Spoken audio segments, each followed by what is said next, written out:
Today on Locked On Rockies, one of the most shocking pieces of news, I should say, coming out of the owners' meeting. Sasaki to Colorado?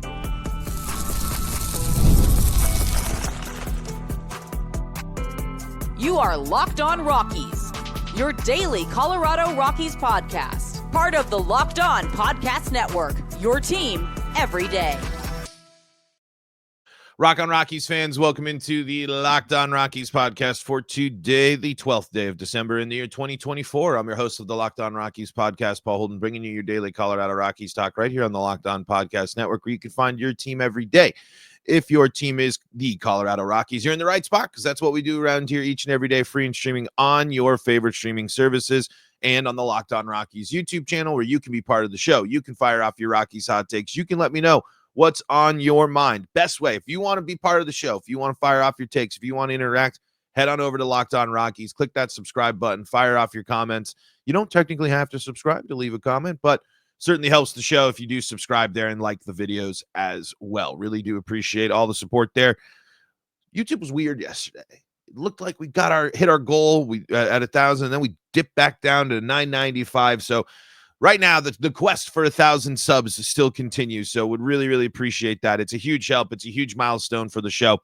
If you would consider going over to Locked On Rockies and subscribing on YouTube. So check us out there. Thank you so much again for making us your first listen of the day.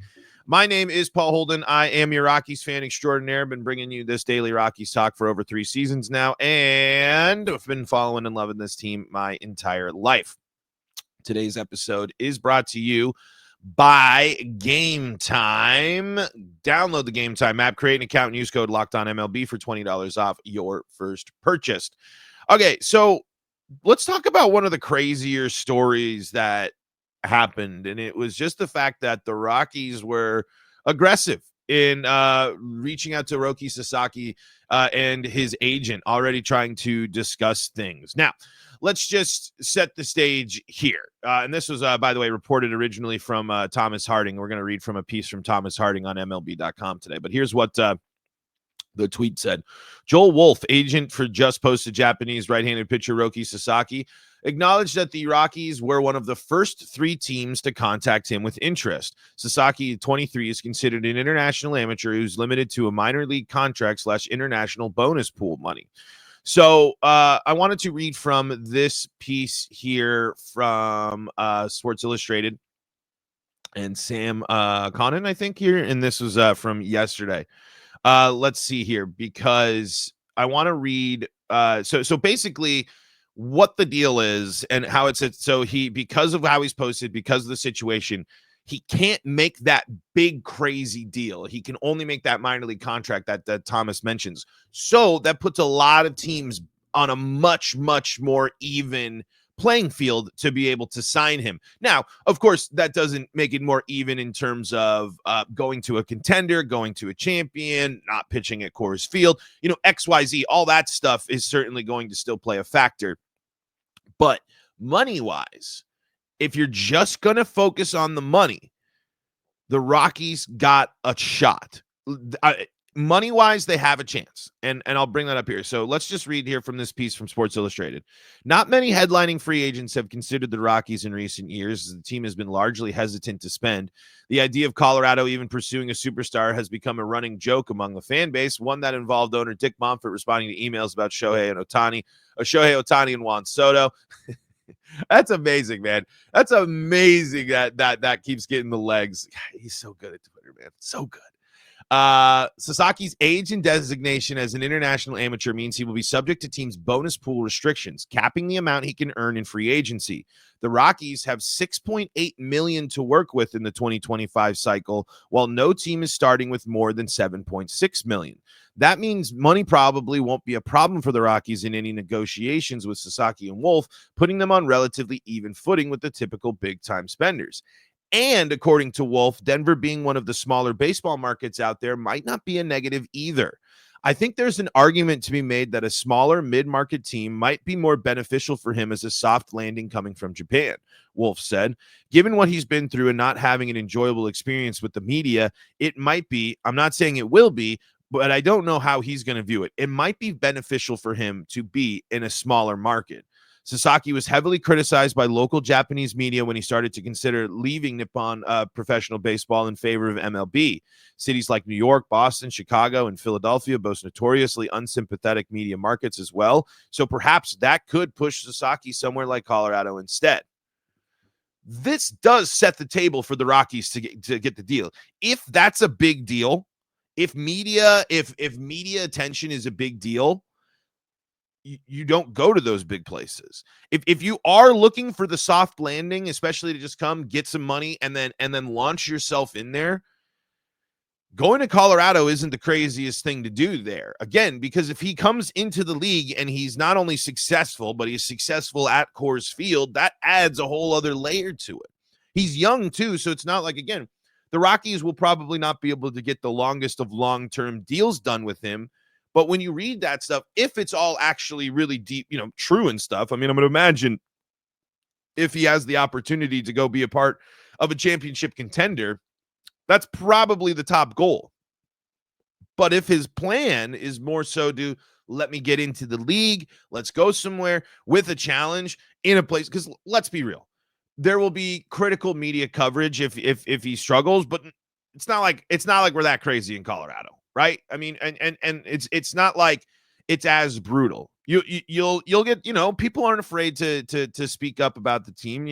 Patrick Saunders will do some slamming and I might be up here sitting ranting and raving and the sports radio stations will do some stuff. But the level of intensity, the level of scrutiny that you're going to be facing in Denver just won't be the same, mixed in with the fact that the Rockies are heading into a season in 2025 that's going to be completely overshadowed by the Denver Broncos. Now that the Broncos are Bo Nix has been performing, the team's been performing, that's going to be an interesting offseason for the team.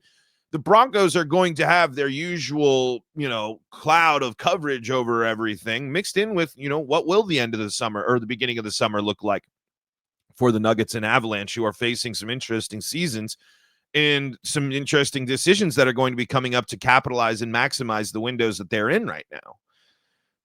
This move is a total game changer for the Rockies. This move immediately brings up intrigue. This move immediately raises the eyebrow and say, okay, the Rockies are doing something differently. And again, this will fit in with the model of this offseason of if they can get away with just that, spending that $6.8 or whatever $1 million that they have available to bring in a pitcher whose upside is huge, and a popular free agent at that, an international free agent with appeal there, that's a slam dunk for the Rockies, man. That's a great if this actually is possible, if this actually has legs, with them being and props to the Rockies for seeing this opportunity and going after it. To be one of the first teams out the gate to reach out is encouraging. I mean, again, that is at least something that when you're talking about it, when we've criticized and when we talked about making moves, like this is one you're actually sitting there and saying, okay, all right, that this is a little different than what we're used to. And I think that it's heads up to know, okay, the money isn't going to be the big thing, so we're not going to be pushing ourselves in a year where we're cutting payroll. The market size. I mean, Colorado's a good sell, man.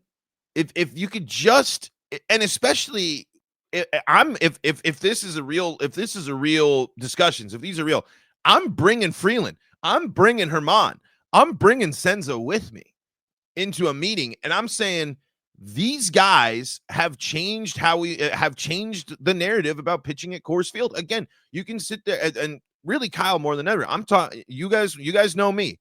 I look at career WAR, especially for Kyle Freeland and especially for Herman Marquez and such. And you will see that these guys have success pitching at altitude. When you are Kyle Freeland has not had the success in his career just by being a nobody. And again, you could sit there and hit me with whatever you want, but the overall career numbers show that Kyle Freeland has been a good pitcher. I think those guys will be a huge resource to convince him in saying, like, hey, we're all working to figure this out right now too. We're all in a situation in which we need to get back into it, and we need to work together. And we are arguably the most important unit on the team, the starting rotation, as they set the tone for us. If you do this, though, does Austin Gomber get the bump? Does Ryan? Who gets the bump out of the 4th or the 5th spot, and who moves back in the rotation? So, I mean, honestly, I just think this is cool. And again, I am tampering the expectations of it right here by saying, like, I really don't believe they have a chance. I really don't. But I'm not going to deny the fact that it's not cool that the Rockies were immediately out there and interested. I'm not going to deny the fact that the Rockies do have an interesting pitch to go for him here. And if media concern is a big thing, you have literally such a simple and easy a way to get exposure to other teams because so many opposing fans and stuff come through Colorado. I don't think that, I mean, this move would be nothing but a win, a massive win for the Rockies. It could be the difference, but, you know, if all the starters are healthy and you add Sasaki onto the lineup and he's successful, is it crazy to say that if the starters play as what they're capable of, pitch at the level that they're capable of, is it crazy to say the Rockies win 70 games next year? I don't necessarily think it's that crazy. And again, I'm saying 70 games here.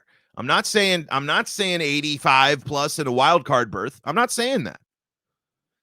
But if you add Sasaki and he's successful, because again, it might be a weird thing where if he is looking for that soft landing and you kind of know that you're setting the stage for the future, but you could give yourself a chance. But so you trade him down the line and you get some stuff down there and you play it that way. Or you have the time, you have the opportunity to help show him that you're building a team, that this team is successful, that Tovar and Doyle are hitting their strides, Nolan Jones bounce back. You know, if that stuff happens, you're putting yourself in a huge spot. There are plenty of reasons for this to work for the Rockies. Again, though, I don't think it's gonna. I just... and if it does, credit where credit is due, and it is a sign of change for the Rockies to go out and make this move. Hey, I'll you know what I mean? It's maybe it's what we have to cope with as Rockies fans, but even just being connected in a serious manner to this instead of just being somehow connected in a random rumor is pretty fascinating. We'll see. We'll see. That is something that really, really could be wild for the Rockies. It would really change the game. I mean, it would change a lot. Again, it wouldn't necessarily change everything, but I think it certainly builds some good narratives and good press and good mojo about the Rockies, at least heading into the season. All right. Let's take a read from another piece from Thomas Harding here and talk about what the Rockies are still looking for, what the Rockies need as well. We're coming up with that next on today's episode of Locked On Rockies. Before we do that, though, got to tell you about the folks that help make this show possible, and that includes FanDuel. Get ready to tackle the NFL action with FanDuel, America's #1 sportsbook. And it's not just the NFL action. Hockey, basketball, MLB futures, you got it. Right now, new customers can bet $5 and get $150 in bonus bets if you win that $5 bet. The FanDuel Sportsbook app gives you everything you need to place live bets on the NFL all in one place. That means if you get a hunch in the middle of the game, you can fire up that app, check out the latest stats, view live play-by-play, and so much more on the same page where you place your bets. Just visit FanDuel.com to join today. You'll get started with $150 in bonus bets if you win your first $5 bet. That's FanDuel.com. FanDuel.com. Never waste a hunch and make every moment more with FanDuel, an official sportsbook partner of of the NFL. And remember, please play responsibly. This is the Locked On Rockies podcast. We're free and streaming on your favorite streaming services and on the Locked On Rockies YouTube channel. Be part of the show. Fire off your Rockies hot takes. Let me know what's on your mind as Colorado Rockies fans there in the Locked On Rockies YouTube comment section. Check it out there and let me know what is on your mind. All right. For your second listen of the day, go check out Locked On MLB with our guy Sully. He's got you covered with all things Major League Baseball. Wonder what his thoughts are on the free agent moves and the big contracts. Well, you can go find out on the Locked On MLB podcast. All right, we're talking Sasaki in the first round there, first segment there. It's still technically the first round. And then let's go over here to Rockies wrap up winter meetings, identify remaining needs. This is from Thomas Harding on MLB.com. And the biggest remaining needs, and here are just the bold, improved offense and bullpen experience here. This is from Thomas Harding. The difference between Estrada and Rogers, his predecessor, are negligible. Some of these words, you know what they are, but they just get you. In batting average and on-base percentage, and both are solid defenders. The Rockies were looking to adjust their mix and traded Rogers' occasional power for Estrada's speed and willingness to steal bases. The team needs slugging from the corner outfield spots and better overall offensive approaches. But unless the Rockies trade from their cache of prospects, the fixes must come from within. That would mean Nolan Jones returning to his rookie performance of 2023 after a down year, and Bryant, projected for designated hitter, first base, and right field, performing to his track record. Yeah, I think, I really don't see the Rockies. I won't be shocked if they add a bat, but I really do think the plan is that. I think the plan is to say, we got one more year probably of being able to bank on that. If Chris Bryant can't stay healthy, if Nolan Jones struggles, you can't go into 26 and be like, all right, we're going to bank on that again. You're going to have to make it. There's going to have to be a change there. So it'll be really interesting to see what the primary DH focus for Chris Bryant will be and how that will impact his health, especially to start the start of the season. Again, I really, really don't think playing him in the field makes any sort of sense at all. When we're worried about the back, when we've had this many, again, it's not like we're hesitant after one bad season. No, we're hesitant after 3 lost seasons. It just simply is a risk the Rockies do not need to take. They have utility infielders. They have outfielders that all need playing time. And by putting Chris Bryant in that position, you're just asking for increased risk. Let him be what he's supposed to be at this point, the offensive threat. There is nothing about the defense of Chris Bryant that is going to change the game for the Colorado Rockies. Flip side, Nolan Jones. The talent is there. The possibility is there. The signs are all there, but we've said that about a lot of Rockies players. We've hold on hope that they're going to hit that ceiling yet again or get back to that level. And I know injuries got in the way. So I do think the Rockies' main focus will be banking on those guys.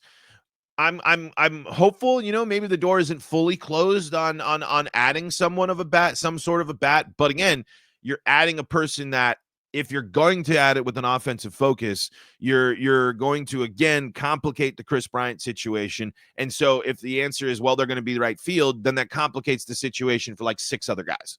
So it's an interesting spot to be. And again, is it the most enticing, sexiest big move to say that we're going to stick with the guys that we have and hope for the improvement that we're looking for from Jones and Bryant? No, I don't think it is, because again, you have a lot of you got to use right field as a place for opportunity for guys to get playing time. Just have to get those young guys on the field, and you got to use right field to do that. So we'll see. The other one was bullpen experience here. Let's go back to Thomas Harding's piece. Young, hard-throwing relievers, righties Victor Vodnik, Angel Chavi'i, Jeff Criswell, Jaden Hill, and Seth Halverson, and lefty Luis Peralta all became the brightest development of the second half. Lefty Evan Justice, who debuted in 2023 but battled a back injury in 24, had a stellar performance in the Arizona Fall League. If they turn the experience of last year into production next year, great. If not, they all have minor league options and can continue developing. There are just 3 relievers with no minor league options: Tyler Kinley, Justin Lawrence, and offseason pickup Jimmy Herget. So, yeah, I mean, at this stage, you got to put the faith in those young guys taking that next step forward. They are going to set the tone, and in reality, it can't get much worse than it was last year from the bullpen, especially in the first half of the season. So, and as frustrating as it was, I'm okay with Kinley and Lawrence getting still there, still having an opportunity, but hopefully they aren't going to be the closers. Hopefully they can be middle reliever guys. Hopefully they can work on control and be a little more consistent. And the pressure is on those guys. The pressure is on those guys to succeed. They can't simply be mediocre. The Rockies definitely will need from the limited veteran option that they have in their bullpen. The veterans need to be solid veterans. They need to put last year behind them. They need to make the adjustments to figure out how to close games, how to get the job done. I don't necessarily think any of the veterans are necessarily going to be closing ball games. I mean, I think there might be an argument that Victor Vodnik is going to be the closer for the Colorado Rockies, but we'll have to see what the health and everything is for him on that as well. But yeah, we were talking about getting to 70 wins with Sasaki. You're going to go as far as that bullpen too. That it has to be for the Rockies to see the improvements that we're hoping for this year. It's going to take a lot of the team really working and gelling together, and something that we haven't seen a lot of. We've seen great stellar pitching performance spoiled by anemic offense. We've seen offensive performances and late heroics on offense be spoiled by a lack of pitching depth. It's the Rockies need to find the harmony here, and they need to figure out what they're going to do. So really, it just seems like the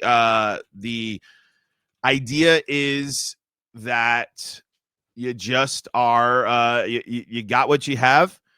Let's see what we got, and let's see where it takes us. Yeah. So again, I just, the bullpen just does make me worried. But there's really nothing about the Rockies that doesn't actually worry me. 2025 is so much of a season of like, I just need to be pleasantly surprised while watching. Because I don't want to overhype my expectations, because remember, all off season last year, I was talking about the Rockies were a better team than they were the season before, and they ended up being just slightly better when I was sitting there thinking that they were much better. Injuries and stuff got in the way, sure, but I just had a little more. I was a little more confident, and this year while I do think that if you on paper the Rockies will be heading into spring the better version of themselves over the past few seasons, 2-3 seasons, I don't necessarily, I'm not holding, I don't think it's anything that's got massive shock the league potential right now. And I hope that's wrong. And the things that will shock the league are stellar bullpen performances from guys that struggled last year, and bounce back performances from Brian and Nolan Jones. It's literally so important that those happen. Yeah, so that's that. And then Harding also in that piece mentions a little bit about the Sasaki rumors as well. So that's going to do it for that. The Rockies do still have some needs, but I think they're going to try to address those needs from within. And here's an interesting development for the Rockies next year. Sounds like Brenton Doyle is going to be the leadoff man for the Rockies. We'll see how that pans out, and if we like the move or not. And we'll talk about that coming up in segment number 3 of today's episode of Locked On Rockies. Before we do that, though, got to tell you about the folks that help make this show possible, and that includes Gametime. Gametime has got you covered for all the events in town. Sports, concerts, comedy, you name it, they got you covered. And Gametime has a new feature called Gametime Picks that makes getting tickets for your favorite live events even easier. Gametime Picks filters out the fluff to show you only incredible deals on great seats, so you don't have to waste time searching through thousands of tickets. you got the all-in pricing feature. You toggle that in when you open up the app. You're going to know exactly what you're paying up front, no hidden fees. It's all right there. You know exactly what is coming out of the old paycheck there. And you're going to get that panoramic view from your seat in the app. So you're going to know exactly where you're sitting. You're going to know exactly what you're paying for right up front, right there, right on the app. Take the guesswork out of buying tickets with Gametime. Download the Gametime app, create an account, and use code LOCKEDONMLB for $20 off your first purchase. Terms do apply. Again, create an account and redeem code LOCKEDONMLB for $20 off. Download Gametime today. What time is it? Game time. Locked On Rockies wrapping things up for the day here in segment number 3. But before we wrap things up, I want to thank you again for making us your first listen of the day. I want to thank you again for your support on the Locked On Rockies YouTube channel. And want to remind you for your second listen of the day, go check out Locked On MLB. Brenton Doyle plans to be the leadoff man for the Colorado Rockies last year or this year. And that's going to be an interesting one when you're talking about and looking at just how really, great last year was for Brenton Doyle, but not in the leadoff spot here. 120 batting average, 6 for 50 with a homer, 7 RBI, and 3 runs scored. Pulling this from Rotoballer. But so it makes sense to have Doyle as the leadoff guy. But at the same time, he can drive in runs. He can hit extra bases. I do think he might be better suited for protection in the lineup. But I also don't hate with, getting a guy on. And especially the biggest thing for him is if he can start drawing some more walks. If he's going to be someone that can become a patient hitter, cut down on the strikeouts there, I don't mind it. I don't hate the idea that the Rockies are going and sitting in a situation saying we want our best base runner on the base path immediately. We want to get him on there, and we want the threat of stealing bases to be there. I mean, again, it seems like speed and base stealing, that's going to be a bigger deal for the Rockies here. Again, mentioning in that Harding piece about why the Rockies went with Estrada over Brennan Rodgers was they were talking about speed. They got speedsters. They got Nolan Jones who can steal bags. They got Tovar who can steal bags. They got Brenton Doyle who can steal bags. So it seems like the idea to kickstart the offense and get things going is to put those speedsters on base, is to get the guy like Brenton Doyle on as much as possible so he can be, driven in ideally. I'm imagining that Tovar is probably going to fill into the second or third spot there, depending on how Nolan Jones is doing. We'll see where he factors in. I'm imagining Chris Bryant's going to find his way into that top 4 of the lineup as well. Ryan McMahon probably in there. So it'll be interesting because, your Tovar, your Doyle, your Joneses, there's your speed, your base running, your McMahon and your Bryants, they ain't stealing bags. So it's going to be interesting how they do that. And then we got to see what Estrada's bounce back is like. Is Estrada someone that can bat in the top of the lineup, or is Estrada going to round out the bottom, give us a little speed, a little more contact, a little less strikeout potential there at the bottom of the order instead of so many young guys that we've seen so much, and mixed with the catcher position down there as well. So I don't know. The jury's still out, and again, it's not like he had an abundance of his at bats at the leadoff, but 50 ABs and you only get 60 hits and struggle. It's all right. But and going from 3 to the 3 spot to the leadoff spot means we'll definitely see a dip in RBI. But again, if the goal is let's get our best base runner, our best speedster on base, and give him the most opportunities to get on base so we can get him in, I'm not going to be opposed to that. But we'll see how it shakes out, and we'll see how the Rockies do end up building this batting order. I wonder, is Chris Bryant still going to be factoring in there at the top of the lineup? Is he going to dip to the 5-6 spot maybe to add depth and to the bottom of the order? I don't necessarily think so, but we'll see. I mean, this is now a guy with the one thing with keeping the same coaching staff is these are guys that are very familiar with what they have on offense outside of Estrada. So we'll see how that goes. And one encouraging note that we didn't talk about with Estrada, and I don't have it up, and we're out of time, so I can't look it up. But go check out Estrada's numbers at Coors Field, even just last year. That might be something that's really interesting to watch. The second most home runs he hit last season in a ballpark were at Coors Field, outside of obviously his home park of was it Oracle there. So keep your eyes on that. Keep your eyes. That might be something interesting, and that might be something of maybe a guy that already knows the home cooking of Coors Field a little bit. Folks, that is going to do it for today's episode of Locked On Rockies. Thank you so much for making us your first listen of the day.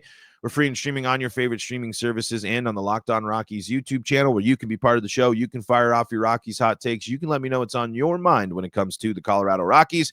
And for your second listen of the day, go check out Locked On MLB with our guy Sully. And if you need more Colorado sports coverage, Locked On Broncos, Locked On Avalanche, Locked On Nuggets, Locked On Buffs, all free and streaming on your favorite streaming services. Until next time, I'm Paul Holden saying so long from the Locked On Rockies podcast.